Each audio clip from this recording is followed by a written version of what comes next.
Bro, every time I think personally that I've seen the craziest thing that America has to offer, somebody from Texas pops up and says, hold my bill.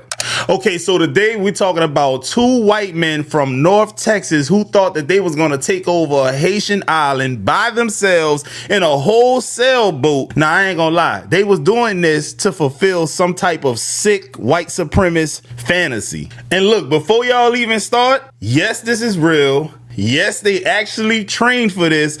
And yes, they picked Haiti of all places. So before we get into this and why this was the dumbest decision that they could possibly make, I want to show y'all this clip of what these clowns were planning. Did I hear about the two men that plan to violently take over a Haitian island so they could force the women and children into being sex workers? Yes, their names were Gavin Weisenberg and Tanner Thomas. And they're both from North Texas, by the way. They spent an entire year training, trying to learn Haitian Creole, and trying to just figure out when was the perfect time and, you know, a detailed plan on how to carry out the massacre. They plan to sail to the island, unalive every single man on that planet, and enslave the women and children. They had like these dark, twisted fantasies and they wanted to live it out, and that's how they were going to live that out. They were charged with conspiracy to commit unaliving abroad, kidnapping, and producing child pornography. Yes, prior to the planning, they already literally kidnapped a child and forced them into committing you-know-what acts on camera. One even enrolled into the fire academy and the other one joined the U.S. Air Force. Literally, they were doing everything they could to prepare for this. Also tried recruiting other adults as well. They were trying to find people online and recruit even a few homeless people that they saw on the streets in DC. They literally trained for an entire year before getting caught. I'm not sure how they got caught though. They did not specify. But yes, of course, they're being held. And once they are convicted, if convicted, they will be facing up to life in prison. And this is a no-brainer. They should be convicted. They should not be out anytime soon, because if they went that hard to prepare for something like this, who's to say they won't do it again and maybe be successful next time, or just do something and settle for something in the US? They are a danger to society. Let me know what y'all think about this situation. All right, so peep game. Right here, right now should tell you that these dudes are not just stupid, they're dangerous. You talking about kidnapping a child, learning Creole, joining the Air Force, recruiting homeless people, taking a sailboat, and training for a year? That's crazy. All to commit mass murder and to enslave women and children? This is beyond delusion. This is full-blown terrorism. And look, when you thought it couldn't get any more crazier, it gets crazier. A whole white woman calling these boys out, man. You know you messed up when your own people calling you out. The confidence of mediocre white men is completely unmatched, because what do you mean these two men below me, Tanner and Gavin, from North Texas, were going to attempt to take over a Haitian island that had 87,000 inhabitants, overpower the entire island, unalive all the men, and turn the women and children into smeck slaves? These two are sitting behind bars right now. They face life in prison for this. They also had CSAM on their devices, but they were arrested back in July. The details of this case, though, are just surfacing. So essentially, their plan was to take a sailboat and bring it down to Haiti and enact this plan that they've been training a year for, okay? But don't worry, they weren't going to do it alone. They were going to recruit the homeless population of DC. That is correct. I haven't read a headline this ridiculous in quite some time. You were going to try to take on 87,000 people, one, and two, you were going to try to take on the gangs in Haiti? The confidence of mediocre white men. My name is Mercedes Chandler. Give me a follow, or you won't see my face again. Thank you. Goodbye. See, this is what I'm talking about. You got two SpongeBob body-built dweebs who think they finna conquer 87,000 Haitians when they can't even conquer a treadmill, son. If you ask me, this the type of confidence that you only see in people who, one, never got punched in the face before, two, never been outside of America, and three, never read a history book. Okay, so look, let's get to the official news breakdown. That way y'all don't think I'm exaggerating. Y'all don't think I'm lying, capping, none of that stuff. A federal grand jury indicted 2 North Texas men accused of plotting to invade a foreign island, kill the men, and take the women as sex slaves. Prosecutors say one of the men enlisted in the Air Force to get military training he thought he needed. Fox 4's Blake Hansen in our newsroom tonight with these stunning allegations. Blake. Yeah, Stephen, Heather, federal prosecutors say the suspects didn't plan to go it alone. In fact, the feds say they plan to recruit people who are homeless in Washington, D.C. to serve on their, quote, expeditionary force and take over a small Haitian island. The grand jury indictment handed up today charges 21-year-old Gavin Weisenberg from Allen and 20-year-old Tanner Thomas from Argyle with conspiracy to murder, maim, or kidnap in a foreign country, as well as a charge of production of child pornography. Record show Weisenberg was booked into the Collin County Jail in July. We've not been able to find a mugshot for Thomas. Prosecutors say he was in the U.S. Air Force at the time. The place they are accused of plotting to invade is called Gonave Island. It is part of the Republic of Haiti. It's not small. In fact, that island has about 87,000 residents. Prosecutors say Weisenberg and Thomas plan to lead that expeditionary force by sailboats to the island, murder the men, take control of the island, and then turn the women into sex slaves, according to prosecutors. The feds say the plan dates back to August of last year. They say Weisenberg enrolled in a Rockwall Fire Academy to learn command and control protocols, but flunked out in February. And they say he then traveled to Thailand to learn how to sail, but didn't enroll in the school due to the cost.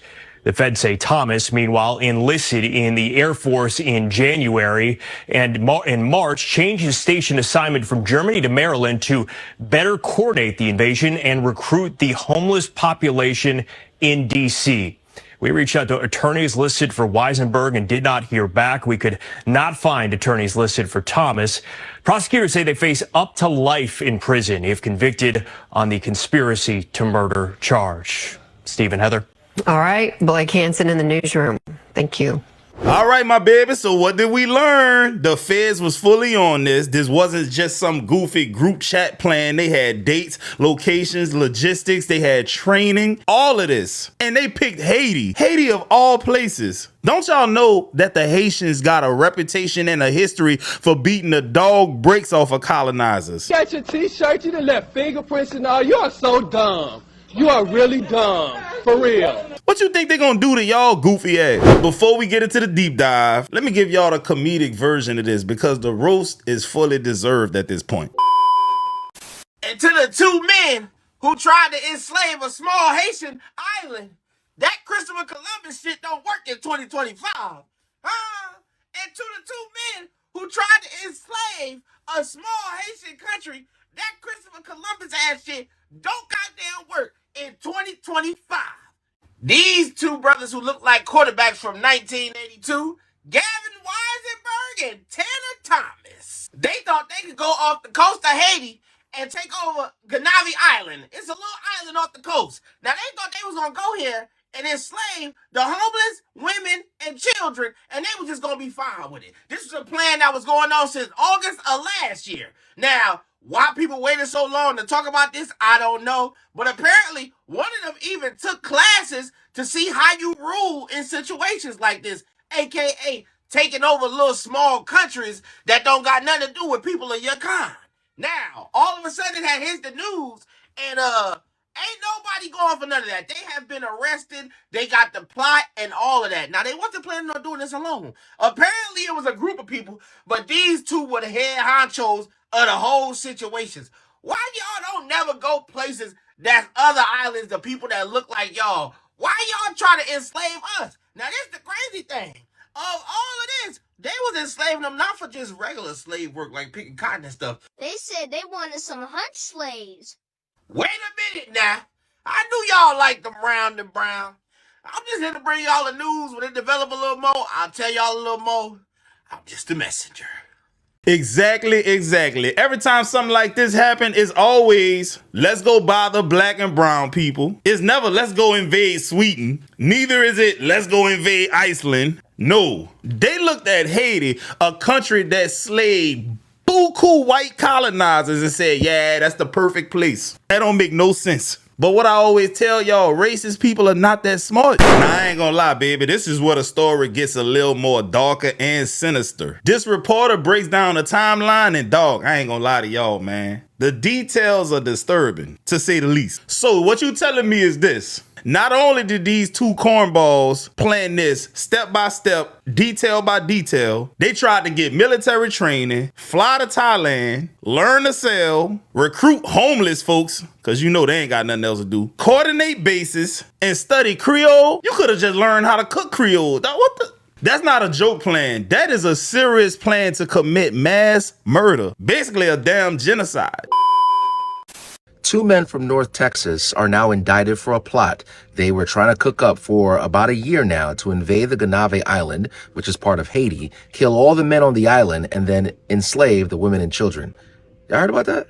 21-year-old Gavin Weissenberg and 20-year-old Tanner Thomas have been indicted by a grand jury on counts of conspiracy to murder, maim, or kidnap in a foreign country and production of child pornography. And federal investigators say they took about a year to put this whole plot together, and if convicted, they could face life in prison. Why would you do such a thing, or why would you even think about coming up with such a plot? Well, investigators say it was an attempt to satisfy their rape fantasies. Investigators say July of 2024 to May of 2025, they both were taking classes to learn how to speak Creole, which is the language spoken in Haiti. And they were trying to learn different skills in different areas. So, for example, on August 5th, 2024, Weissenberg actually enrolled at the North Texas Fire Academy to try to learn some skills there that he could use in this plot. On January 7th, Thomas joined the Air Force. Again, he wanted to learn skills in the military that would be transferable. Weissenberg didn't last long in the Fire Academy, though. On February 8th, 2025, he failed out. But just 12 days later, he basically bought tickets to go to Thailand to try to enroll in another class to prepare to take over the Gonave Island. But according to the indictment, the classes were too expensive, so he never enrolled. Then on March 14th, Thomas, again, who was in the Air Force, he managed to change his assignment from a base in Germany to a base in Maryland. That way he can be closer to Weissenberg. And the plan for both of them was to recruit homeless people in the DMV area to pull off this plot. Because at the end of the day, you can't take over an island with 87,000 people with just two of you. Again, investigators say they wanted to do all of this to fulfill their rape fantasies, but I also want to mention they are also being charged here with various sex crimes because Weissenberg and Thomas are accused of engaging in sex acts with a minor on August 31st, 2024, and having it on camera. If you want to read more about this story in terms of the indictment itself, hear from the lawyers involved, and even hear from a criminologist who says this is the craziest thing they've seen in nearly 30 years, head to fox26houston.com.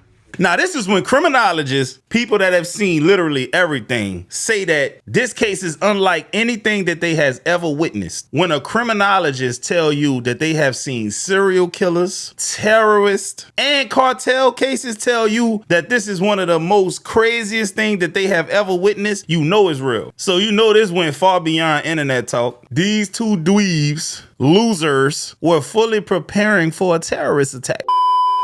21-year-old Gavin Weissenberg from Allen and 20-year-old Tanner Thomas from Argyle had been plotting to invade Gonave Island with a population of 87,000, which is part of Haiti. Prosecutors say Weissenberg and Thomas planned to invade the island by sailboat, heavily armed, using homeless people they would enlist from Washington, D.C. to murder the men on the island, take control of the territory, and then turn the women into sex slaves. Prosecutors say Thomas prepared for the attack by enlisting in the Air Force for military training, and Weissenberg enrolled in a fire training academy but later flunked out. Both men are accused of manufacturing child pornography by manipulating and exploiting a juvenile. I talked to Del Carmen about the wild and highly implausible scheme. I think it's more than just talk, right? So typically what federal prosecutors will do is they're going to look at what sort of planification, took place. And whether or not there was an intent, and in addition to the intent, whether these individuals had the capability of doing this.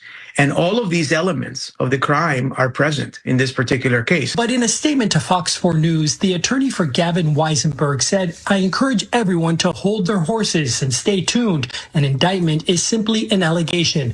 And while there is some truth to the allegations, I believe that it will become clear what actually did not, and could not have happened." If your initial response to the government's press release was, "That sounds crazy, impossible, and absurd," you might be onto something. I've seen a lot, but I've never seen anything like this before on U.S. soil. All right, y'all. So look, we about to switch gears a little bit. This is where these two dweebs made their biggest mistake. They picked Haiti. So let me remind y'all right quick where the Haitians come from. Napoleon wasn't the most dangerous man in Europe. The man he feared most was black. Thomas Alexandre Dumas was born enslaved in Haiti, sold by his own father for quick cash. But by 31, he had done the unthinkable. He became a general in the French army, commanding over 50,000 white soldiers during the French Revolution. They called him the Black Devil, a towering warrior who fought with 2 swords, crushed enemy armies in the freezing Alps, and led men through battles Napoleon himself wouldn't dare attempt. He won so much so fast that France made him commander-in-chief, the highest military rank a black man has ever held in Europe. But here's the part your history books won't touch. Napoleon couldn't stand it. A black man outranking him, outshining him. He had Dumas thrown into a dungeon, starved for 2 years, and erased from the record. Dumas survived, but the empire made sure his name disappeared. His son, Alexandre Dumas, took his father's life, the betrayal, the revenge, the survival, and turned it into The Count of Monte Cristo, one of the most famous stories ever written. The truth? Thomas Alexandre Dumas wasn't just greater than Napoleon. He proved an emperor could fear a black man.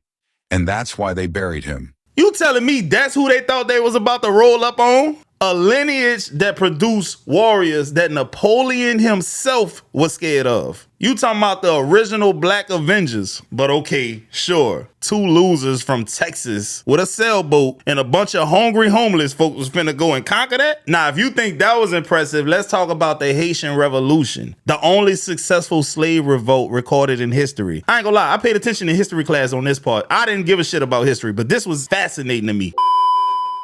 Did you ever wonder why your school skipped the Haitian Revolution? It's not by accident. It was the first black-led freedom fight that actually won. In 1791, enslaved Africans in Haiti rose up, led by heroes like Toussaint Louverture. They defeated the French, the British, and the Spanish, all superpowers of that time. They built the first free black republic in the world. But instead of celebration, Haiti was punished, forced to pay reparations to France for losing slaves. That's why they don't teach it, because it shows what oppressed people can achieve when they rise together.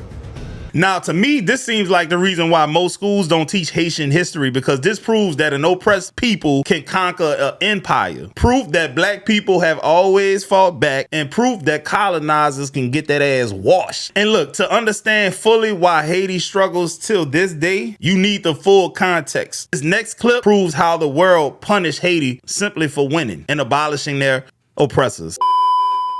You don't study the history of Haiti, and you don't study the sort of have a deeper understanding of what the processes are, and most of us don't, because we don't study it, we're not inclined to study it, and we're just like not going to go there. But if you do, you start to come up with an understanding of how and why that's the case. So go to the next slide.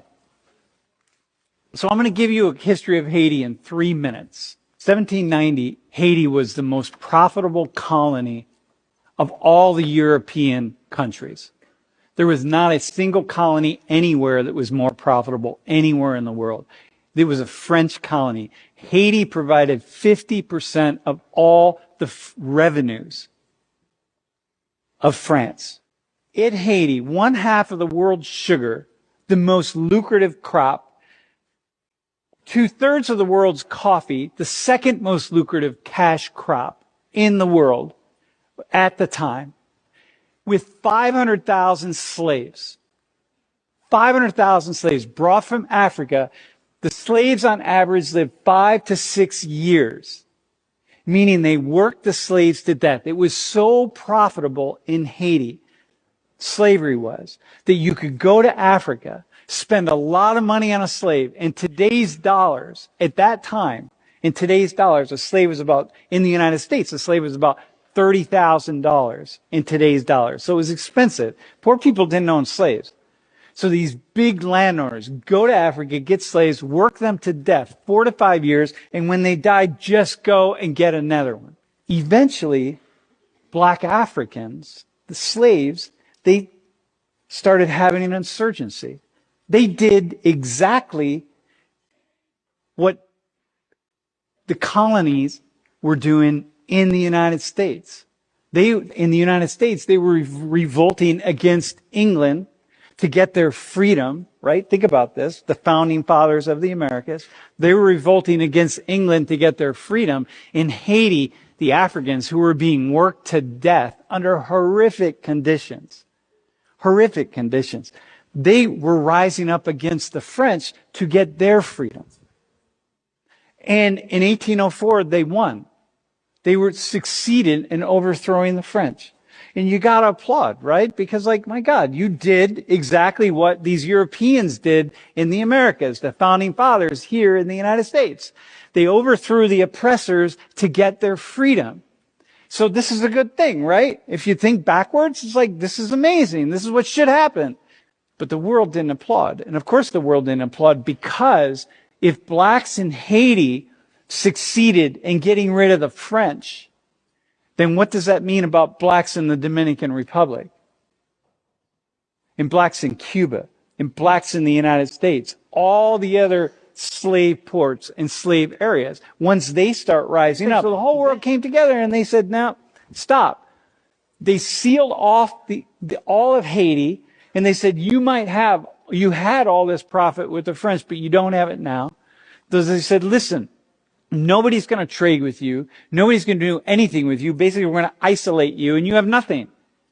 And you're an island in the middle of nowhere, and you have nothing, right? And I can give you land, but if you can't use that land to grow something and sell something, then the land has no value whatsoever if you can't sell it. And so we said, the French and the world community said, okay, well, we will take our foot off of your neck, so to speak, which is where we're holding it, to all you former slaves, if you pay French $160 million in reparation. And so Haiti then went from the single most profitable body of land in the world, to very quickly, within just a few years, one of the poorest lands in the world.